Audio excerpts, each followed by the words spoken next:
Voice. இது மன்னரைக்கான தேடல். நாங்க எவ்வளவு கட்டுப்பாடோடு இருந்த நாங்க வீணான வார்த்தை பேச மாட்டோம், வீணான ஆபாச ஜோக்கு கேட்க மாட்டோம், பார்க்க மாட்டோம், தேவையில்லாத பொம்பளைகளை பார்க்க மாட்டோம், உருவப்படங்கள் பார்க்க மாட்டோம், ஆபாச போட்டோக்கள் பார்க்க மாட்டோம், சின்ன திரைகளை பார்க்க மாட்டோம்.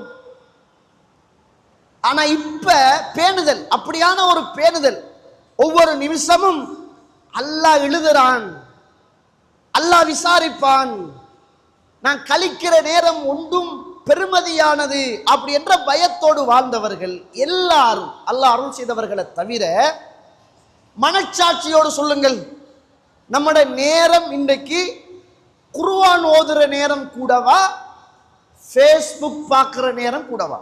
மனச்சாட்சியோடு சொல்லுங்கள், நான் நீங்க உட்பட. நம்ம எல்லாருமே சுபகு தொழுதுட்டு வந்த உடனே வாட்ஸ்அப் பார்க்கிறதா, குர்ஆன் ஓதுறதா? சுபகு தொழுதுட்டு வந்த உடனே ஃபேஸ்புக் பார்க்கிறதா அல்லது குர்ஆன் ஓதுறதா? தூங்குற நேரம் ஃபேஸ்புக் பார்த்துக்கிட்டே தூங்குறோமா அல்லது திக்ர், குர்ஆன் திலாவத் அப்படி நேரத்தை கழிச்சு கொண்டு தூங்குறோமா? யோசிச்சு பாருங்க. அல்லாஹ் அருள் செய்த ஒரு சிலரை தவிர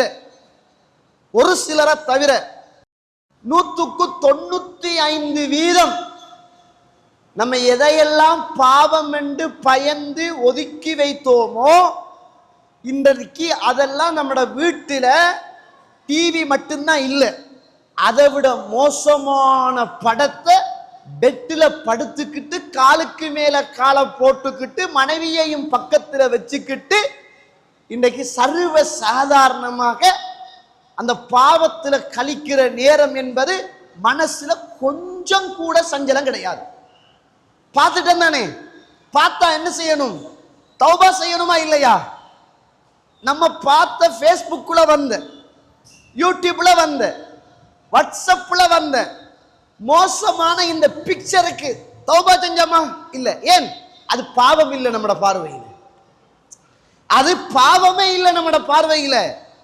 முதல் ஒரு காலம் அஸ்தக்ஃபிருல்லாஹ்னு கசக்கி போட்டவங்க இப்ப பிஸ்மில்லாஹ்னு எடுத்து பார்க்கிற அளவுக்குத்தான் இன்றைக்கு நம்மட கால நேரம் அத்துணையும் நாம் விரும்பியோ வெறுத்தோ வீணடிக்கப்படுகிற ஒரு காலகட்டத்தில் வாழ்ந்து கொண்டிருக்கிறோம். இல்லாம ரஹிமல்லா, அல்லாஹ் அருள் செய்தவர்களை தவிர.